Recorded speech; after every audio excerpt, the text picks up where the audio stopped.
कभी ऐसा हुआ है कि किसी से मदद मांगी हो और जवाब में नहीं सुनना पड़ा हो?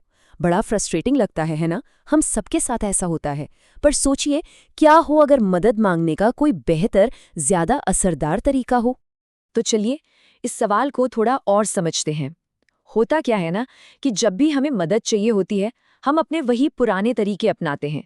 लेकिन प्रॉब्लम ये है कि ये जो हमारे नेचुरल तरीके हैं, शायद उतने काम नहीं करते जितना हम सोचते हैं। देखिए, मदद मांगते वक्त हम ज्यादातर दो चीजें करते हैं। एक, दया की अपील करना, क्यों प्लीज मेरी मदद कर दो यार। और दूसरा, पुराने एहसान याद दिलाना, जैसे कि यादें मैंने तुम्हारी मदद की थी। लेकिन नतीजा क्या निकलता है? दया की अपील को तो लोग अक्सर इग्नोर कर देते हैं और एहसान जताने से तो बहस ही शुरू हो जाती है। सीधी सी बात है, किसी को भी एहसान के बोझ तले दबना अच्छा नहीं लगता। तो अगर ये तरीके काम नहीं करते, तो फिर करता क्या है? असल में एक ऐसा तरीका है जो न सिर्फ काम करता है, बल्कि सामने वाले को खुशी खुशी मदद करने के लिए तैयार कर देता है। और इसका जो सोल्यूशन है ना, वो रॉबर्ट ग्रीन की किताब द 48 लॉज ऑफ पावर के 13वें नियम में छिपा है।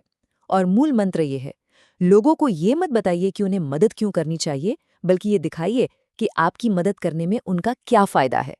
तो निजी हित को साधने का मतलब क्या है? इसका सीधा सा मतलब है दूसरे के नजरिए से सोचना।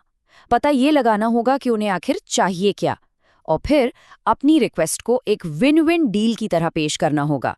देखिए, जब लोगों को लगता है कि इसमें उनके लिए भी कुछ है, तो वो फौरन और पूरे जोश के साथ मदद करते हैं। चलिए अब कुछ रोजमर्रा के एग्जाम्पल से समझते हैं कि ये थ्योरी असल जिंदगी में काम कैसे करती है। तो हमारी पहली केस स्टडी है एक बिखरा हुआ कमरा साफ करना। सोचिए कि छोटे भाई या बहन की मदद चाहिए, लेकिन उनका बिल्कुल भी मूड नहीं है। यहाँ देखिए, दया वाली अपील, प्लीज मेरी मदद कर दो, इसकी चलने के चांस बहुत कम है। लेकिन जैसे ही आप इसे उनके पर्सनल फायदे से जोड़ते हैं, यानी उनका फेवरेट वीडियो गेम, वो अचानक आपकी टीम में आ जाते हैं। ये एक डील है, भीख नहीं। अच्छा, अब एक और सिचुएशन देखते हैं। मान लीजिए दोस्त एकदम नया स्कूटर लाया है और उसे चलाने का मन कर रहा है। सिर्फ एहसान मांगना, क्या मैं स्कूटर ले सकता हूँ, इसमें ना सुनने का रिस्क है।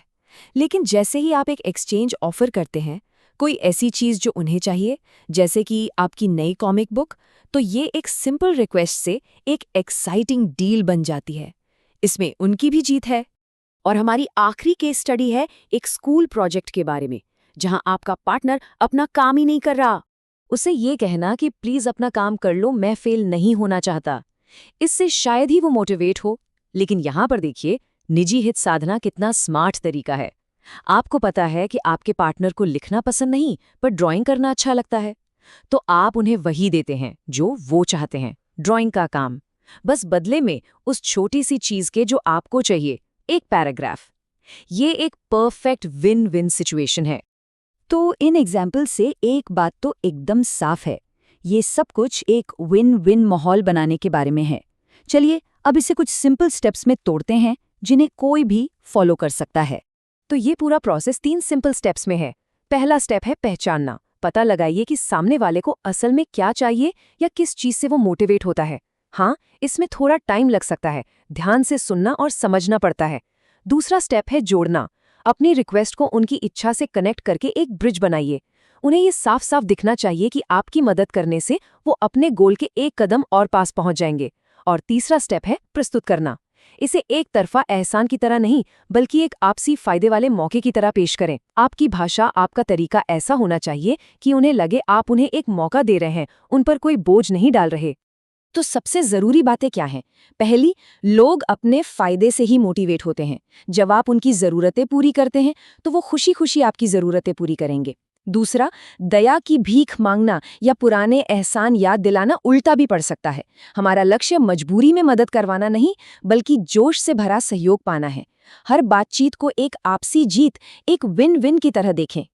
तो आखिर में एक सवाल है सोचने के लिए।